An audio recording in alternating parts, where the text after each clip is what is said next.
Good afternoon, good evening, wherever in the world you are. Good to be here. I am so glad that you are here. And happy Earth Day. Today is World, I'm sorry, I said Earth Day. It's World Health Day. I'll get it right. It's World Health Day. And we will be talking about the importance of world health. And World Health, we're going to go through the presentation that is commemorated every year on April 7th. And so today was the day I decided to come to go live. Well, I haven't been here for a while in order to discuss the importance of looking at our health in the world. So, what I want to do is share my screen and okay.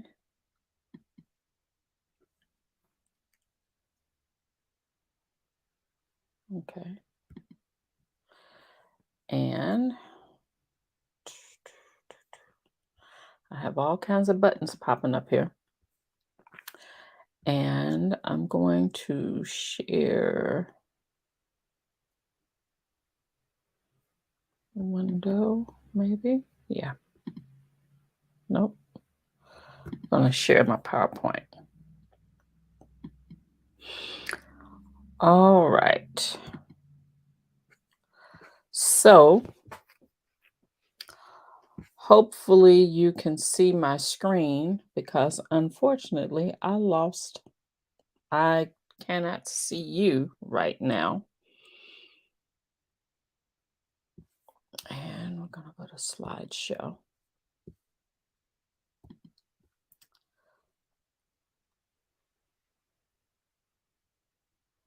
I thought we were going to go to the slides. There we go.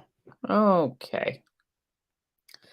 So what I want to do is see if I can bring you up on another device so I can see people and I can see comments.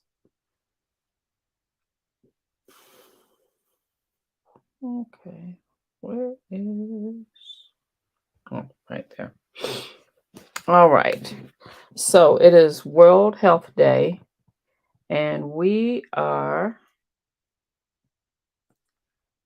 looking at, we're bringing awareness of the health needs of our world today. So exactly what is World Health Day? I'm hoping that it will. Okay. What is World Health Day? Okay. Can you? I don't think you can see my screen. Okay. What is World Health Day? Okay. Can you? I don't think you can see my screen. Okay. Let me exit out of here. Can you? I think you can see my screen. Okay. Let me exit out of here. Can you? You can see my screen. Okay. Exit out of here. All right. Okay, we are having technical difficulties, but we will get with it in just a second. I want to say that one. We want to go back to, okay, here we are. Okay, it lost. Okay. All right, I am here. You cannot see my slides. And for some odd reason, it said that Gonna try this again.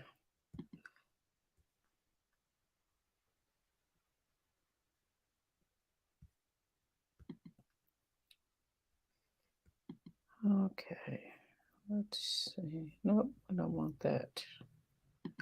I'm sorry. This is not working right. Anyhow, okay. We're gonna go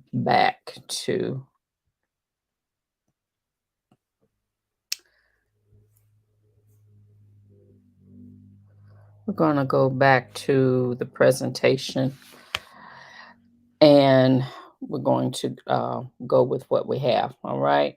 I really hate that you cannot see the slides right now. Uh, okay, let's see. Okay, slideshow. Okay, all right. So hopefully you can see those. Like I said, what is World Health Day? World Health Day was set aside every year to pay attention to the health concerns of the people of the world. And it was started by the World Health Organization back in 1948. If you know, we really got a um, we really got World Health Organization got the front seat during the pandemic. So what but they have been in operation since 1948, and they are the ones who really like control the shots, control what is going on as far as the world's response to different pandemics and other health concerns in the world. So like I said, they have set up the World Health Day in order to show attention to the plights that people are facing all over the world, not just the United States. Because, yes, because where we are, a lot of times we just focus on what's going on in our little neck of the woods, but there are concerns and issues going on all over the world where right now we see what's going on in Ukraine and the issues that's going on there. But also, there's a lot of places that do not have clean water. They don't have access to um, like septic systems and different things like that. So those are some of the issues that the World Health Organization looks at. And also, there a lot of people do not have access to quality health care. And that is another concern of the World Health Organization. So this year, the spotlight this year was on frontline providers. They were talking about healthcare providers, and that's good. But with me being focused because of what the work I do with diabetes, I wanted to use the focus of World Health Day to focus on some issues that we can institute in order to improve our health. So, and one of the definitions that was shown was that it's a global observance of health as a human right. Remember, I said a lot of people don't have access to health care. And the emphasis is that we all have a role to play in our personal health and the well being of those around us. I was looking on LinkedIn, and there is a doctor, uh, and her husband had done the post because she had gone over to Ukraine in order to help the children that have cancer. She's a pediatric oncologist. So what she has done is gone over to Ukraine in order to see what she could do in order to address the needs of those children to make sure that they are taken care of. So that's part of the World Health Care. But as far as us, as lay people, that means that we as parents, we need to show our children how to be healthy. And that's the focus I want to take today. And for those of you who don't know me, my name is Trinette Stanford, and I'm a nurse practitioner and a diabetes health and education specialist. And I've been in healthcare for almost 40 years now. So it's something that's near and dear to my heart. And even though I have retired from clinical practice, I still want to offer education and give people the tools and the skills that they need in order to take care of themselves. So, the three areas that we want to focus on today for healthy living are drinking water, moving regularly, and having quality sleep. Um, Water is important because our body is made up of 60% of water. Also, we need to move regularly because that helps us to maintain our health. And sleep, quality sleep is vital for our physical and mental health. So, water is life, water is essential. So, how does our body work? How does water work in the body? How much water do we need? Ideally, one half of our body weight in ounces should be our goal in order to take in enough water. So, for instance, if you weigh 180 pounds, you should aim for 90 ounces of water per day. Now, there's no set schedule on how you drink your water. I wouldn't recommend drinking it all at one time, but it all depends on your on your schedule and your personal needs. Excuse me, in order to get your water in throughout the day. I know a friend of mine was had posted, excuse me, so I got my water. A friend of mine had posted that she had really made a concerted effort to get her water in. But one thing that she noticed is that she was drinking her water throughout the day. But what she found out was that she needed to cut off her water intake at a certain time because she did not want to get up during the night to go to the bathroom. Found out that if she drank water too late, it would make her get up several times during the night to go to the bathroom. So, again, personal preference. You need to look at your personal lifestyle and what's going on and set your water intake accordingly. Now, problems that can occur if you don't have enough water. Number one, you become dehydrated. And that's one of the biggest problems that we face. A lot of times people come in, they go to the hospital because of different issues, and it's because they're dehydrated. They don't have enough fluid on board. And especially as we get older, that's a problem. And some other problems that occur: dry skin, weakness, confusion, and low blood pressure, because that water is needed in order to keep the blood flow going, and also is used in order to hydrate different parts of your body, and it keeps the blood circulating. And when the blood circulates, it also takes oxygen, and so your body, all parts of your body need oxygen in order to operate the way they're supposed to. Now, benefits of good water intake.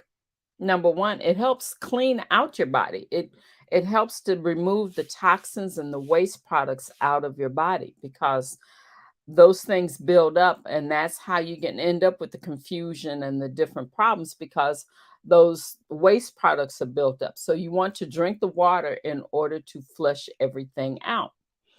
Also, it helps to lower your blood pressure. If you have a problem with high blood pressure, some of the things that you can do is to drink water in order to help hydrate you, and also to provide more volume. Now, if you drink water, if as long as your body functions, as long as your kidneys are functioning the way it's supposed to, when you drink one half your body weight in ounces, you're not overtaxing your body. All right. You're not taking in too much fluid. And also it helps lower your blood sugar because you are diluting those nutrients and things in your body that a lot of times when when you're dehydrated, things concentrate. It's like concentrated sugar, and your blood sugar can be higher than it's supposed to be. And it's not that it's too high, it's just that you're dehydrated. So, tanking it in the water will help lower that. Also, water helps improve your digestion. It helps your body in order to digest the food. Another issue is it helps prevent constipation.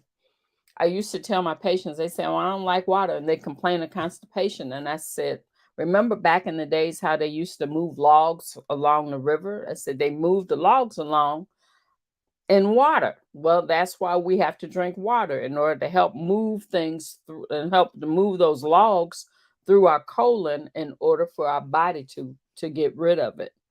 So that's the important thing. And then, did you realize that the cushions in your joints, that the your joints and also in your back, all of those cushions are contain water.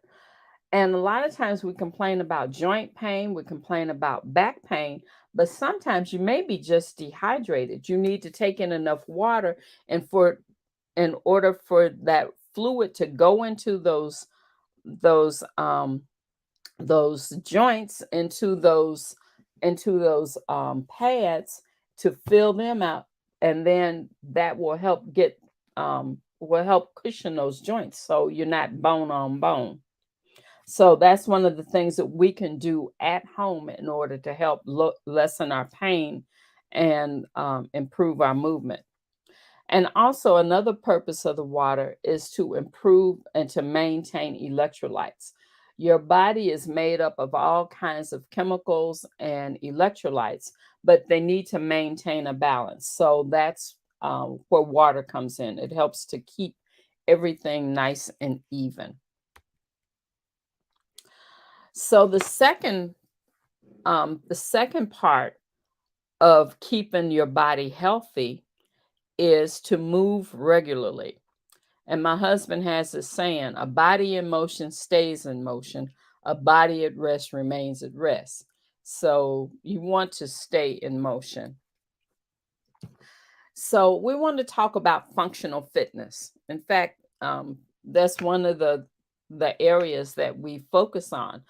Functional fitness means that your body is able to move as a unit, that is working together, working in concert in order to provide movement.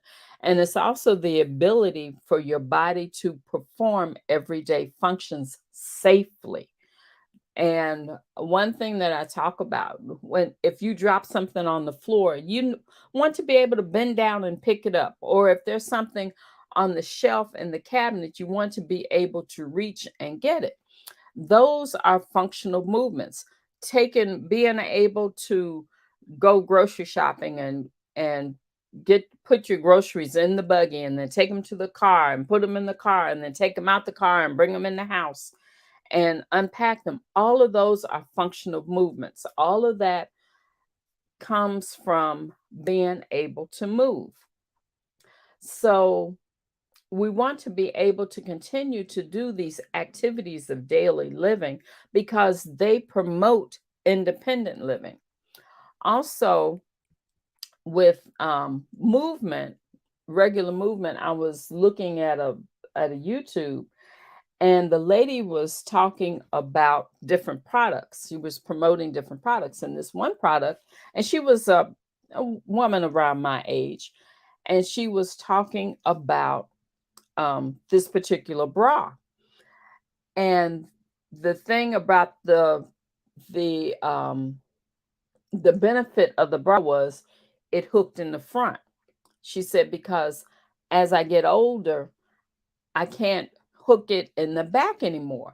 And I thought about it. That's part of functional movement. That's part of moving and exercising and agility to keep those joints moving. Because if you continue moving as you should and moving your joints and exercising and doing the range of motion, then you should be able to continue like hooking your simple function as hooking your bra in the back.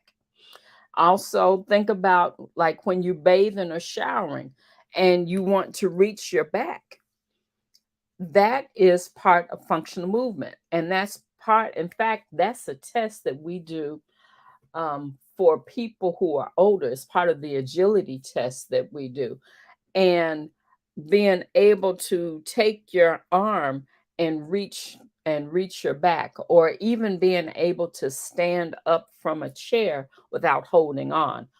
All of that are agility tests that's done assess the in order to determine how well you're moving. So that's something that if you're not doing it, that's something that maybe we need to look at doing in order to do exercises in order to do more arm movement, to do more leg movement, to continue to be able to move independently, because that is what helps to promote independent living. And some of the other benefits of moving regularly, and one thing that I always say, exercise is the original fountain of youth. It keeps you young. It helps you maintain or improve your balance.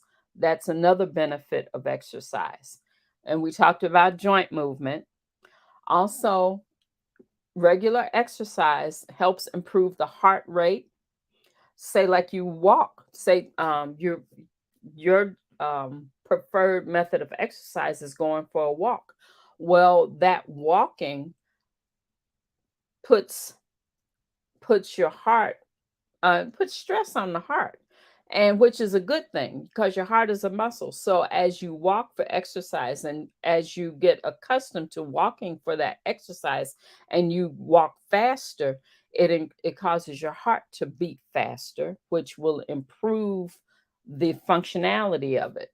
Also, it improves your breathing, and it improves the breathing. And we want to exercise in order to maintain strength, because another problem that occurs, especially as we get older, we we can start losing muscle mass. That's part of aging, that we lose muscle mass. So that's why you want to do exercise. That's why we encourage the use of weights and fun, weight training in order to prevent so much muscle loss, to build up muscle. Also, regular exercise improves your stamina. And we talked about the agility. You're able to move better. And going back to the functional movement, my husband was walking out of the bathroom and he kind of stumbled, and I said, "You okay?" And he said, "Yeah, I was he said I stumbled over something." But he was able to catch himself because of the regular exercise. And the other great benefit of exercise is you're able to age gracefully. It's graceful aging that occurs. So that's the great benefit. So the third area that I want to talk about is quality sleep. Sleep is the body's way of healing and repairing itself. And I want to think of sleep as the body's way of rebooting itself, just like a computer. If it doesn't want to act right, we call it rebooting, where you restart it. Well, that's what sleep does to our body. When we're able to go to sleep and get a good night's sleep, our body is able to rebuild itself, to heal itself, to recalibrate, and get us ready for the next day. And there are four there's some sources that say 4 stages of sleep. Others talk have shown 5 stages of sleep. Excuse me. But the different stages of sleep um, continue with what they do is you gradually go into a deep sleep. Excuse me. You gradually go into a deeper sleep to where it's a deep sleep where it's really difficult to wake you up, and then you gradually go to sleep, and then you gradually wake up, and there's a cycle that goes on. Quality sleep is essential.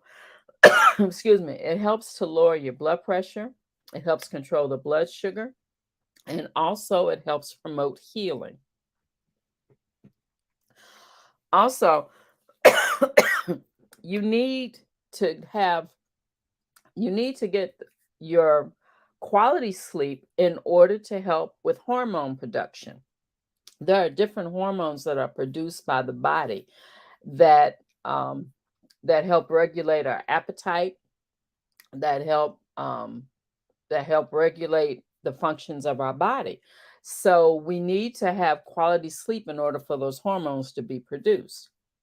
Also, another benefit of quality sleep is clarity of thinking, that we're able to think clearly, that we're able to clear up the fog and think as we should. Excuse me. Also, it improves our mood. When you get a good night's sleep, you're not cranky. A lot of times you feel good. You feel refreshed, you feel rejuvenated, and you're ready to take on your day. So, that's another benefit of sleep.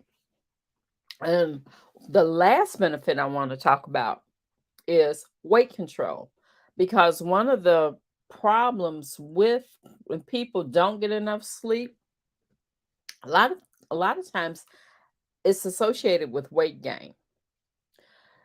And you may say, well, how much sleep do I need? Well, the studies have shown that as we get older, there's less sleep that we need, but you need at least 7 to 8 hours of quality sleep. And with the age around the age of 70, they say, you can probably get away with 6. But I have found that usually as people get older, they do get more sleep. And I don't know if it's because they're bored and they don't have much to do or whatever, but um sleep is still needed, because if you don't get quality sleep, some of the problems that you end up with is that you age faster. You start getting old before your time because you don't have enough sleep. And again, we talked about weight gain. Weight gain is associated with impaired sleep. Increased hunger and the deprivation. I was looking at another channel, and this lady said, well, they were up late looking at a movie and everything, and she realized that, okay, I want to eat something.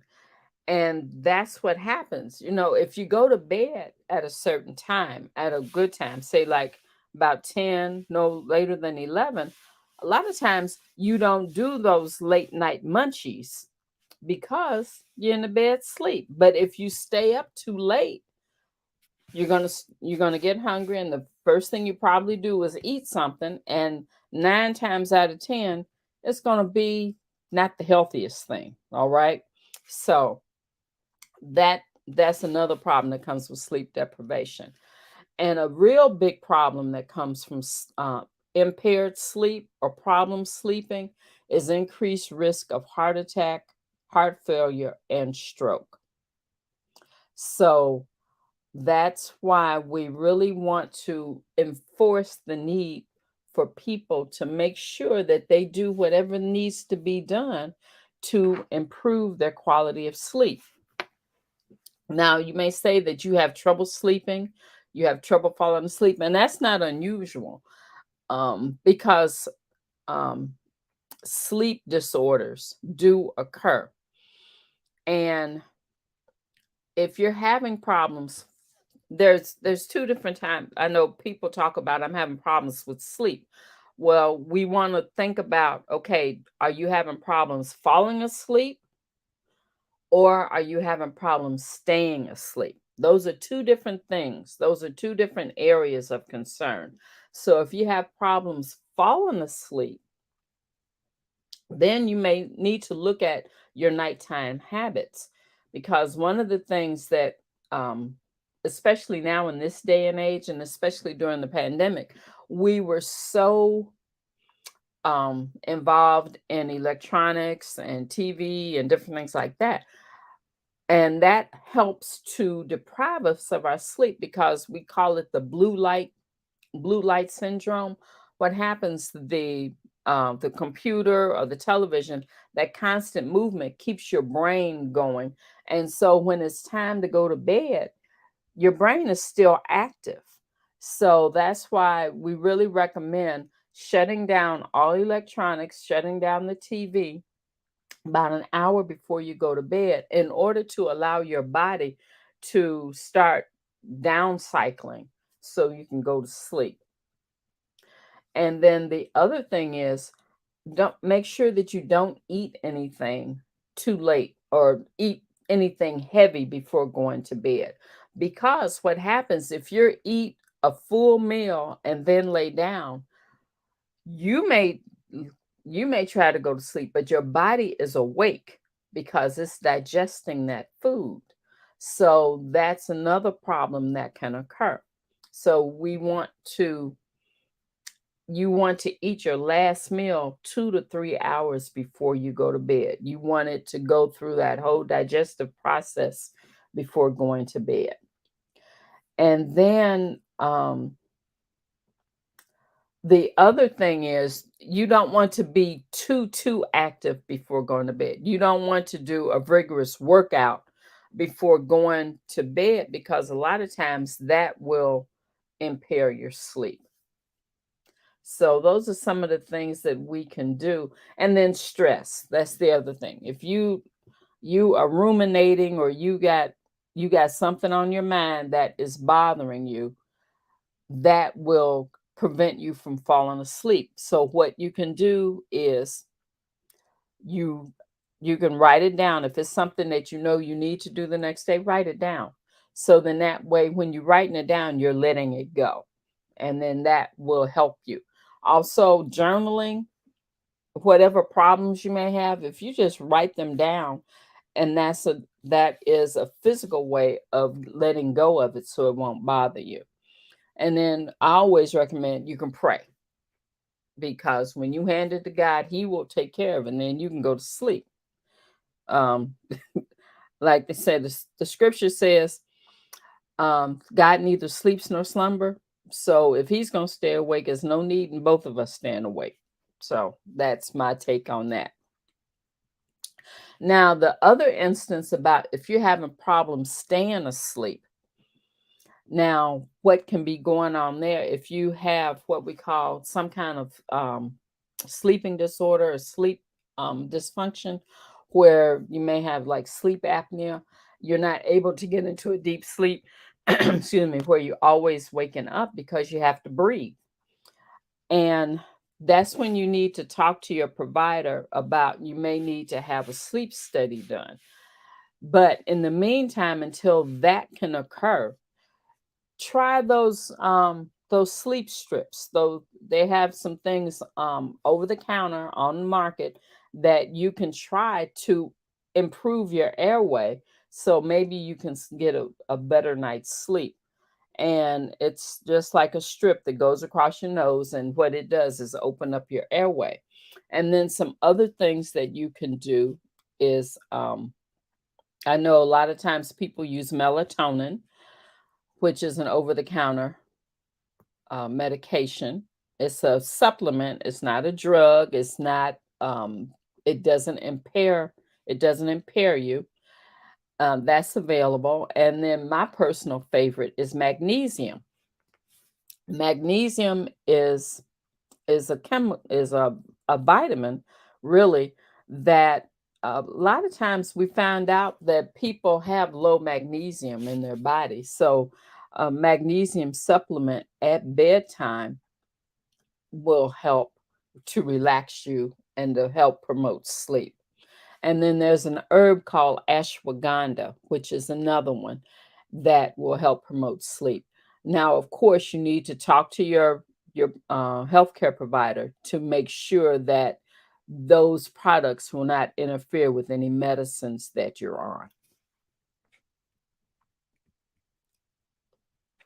So, why did I want to talk about World Health Day? Well, like I said, World Health Day is important. It focuses on the health of people of the world. And bringing it home to what I focus on is diabetes. Diabetes is a worldwide problem. Type 2 diabetes is very common. And the thing is, in the United States alone, there are 37 million people with diabetes, and most of them have type 2 diabetes. And I forgot how many millions of people worldwide have diabetes. So um, that's what that's something that I want to bring attention to. And the thing is, with your diabetes, if diabetes is not managed properly, you can end up with complications. And the complications from type 2 diabetes can be life altering, can be life changing. But the other thing about the complications from type 2 diabetes, they are preventable. Most of the time, they are preventable because if you can just get your blood sugar under control, a lot of times those complications will not occur. 99% of the times, complications will not occur. So that's why I want to introduce to you my Sweet Steps membership program. And what this is a monthly membership program that provides ongoing teaching, education, and coaching services. And the thing about this program, it is built on it's a shared decision making program where it means what that means that me along with the client come together in order to work out a plan that is workable for you, because the thing is everybody's body is different, everybody's goals are different. So I cannot come in and tell you, well, this is what you have to do if that does not fit with your lifestyle. So that's where this program works with you. And we will be working along with you in order to help show you the areas that we can work in, the areas that you have decided that you need to work with in order to improve in order to improve your in order to improve your condition.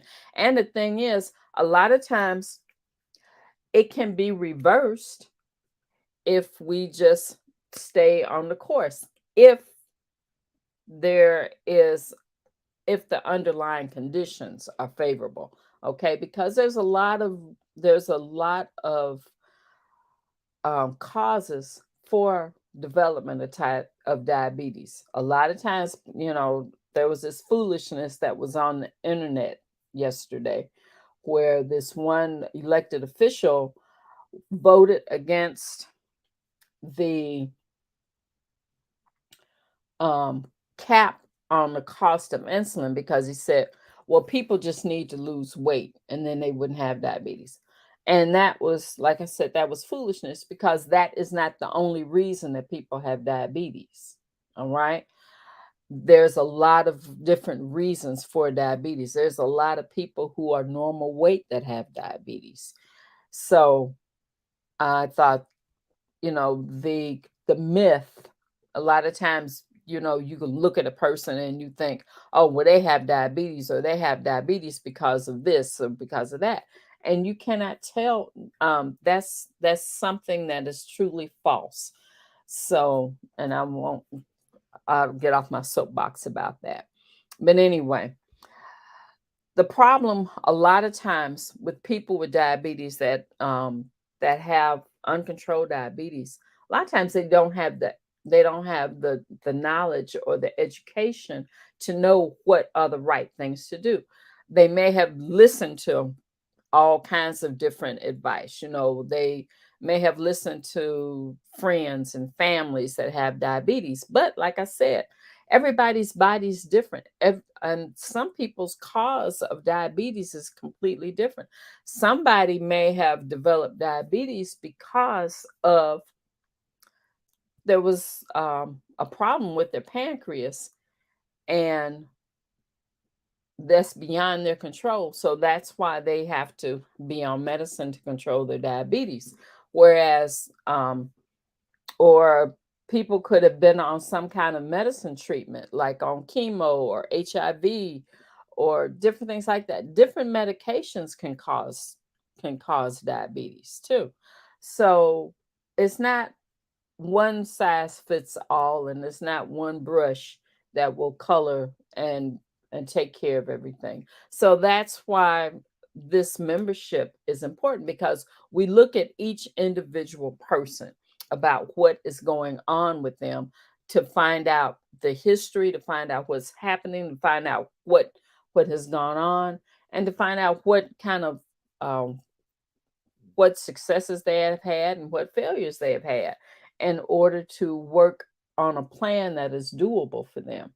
So, the key to this program, like I said, is shared decision making, and we will work together. Like I said, it's a monthly membership program, and um, I put my website on the ticker, and I don't see it. I'm sorry, it didn't show up. Um, the Let me get out of this. Da-da. Okay. Let's see here. Banners. You can go to my website. Okay. It went away. Go to my website. Diabetes, totallyaboutdiabetes.com. Totallyaboutdiabetes.com. And there's information you can post there. Also, there's a quiz that you can take it to see where you are as far as having if you have pre-diabetes or predisposed to diabetes. So, like I said, that program is available in order to work with you, in order to help prevent any problems that can occur. So, I want to thank you for hanging with me and for working through these difficulties, because I technical difficulties, I tell you, um, the age of technology. But you could have been doing anything else, but you did take the time to come listen, and for that I am eternally grateful. So if you have any questions, what you can do is go to my website or go to my Facebook page, which is Totally About Diabetes, and post a question, or you can DM me and leave a message, and I will get back to you. Thank you. Uh, have the rest of your day. Happy World Health Day. Stay healthy. Remember that 3 things that you can do to improve your health: drink water, exercise, and get adequate sleep. And if you do those 3 things, you will do immensely better in your health. And also teach them to your children. Promote it with your children and with your grandchildren. If you have grandchildren, talk to them about the importance of doing these things. Because one thing, and I didn't share it with during the presentation, that the numbers have come in, and there's an increased rate of type 2 diabetes among young people, among pre-adolescents and adolescents. So we need to do something now so that they will not be plagued with health problems as they get old. All right? So I thank you, and have a good night, and I will talk to you later. Bye.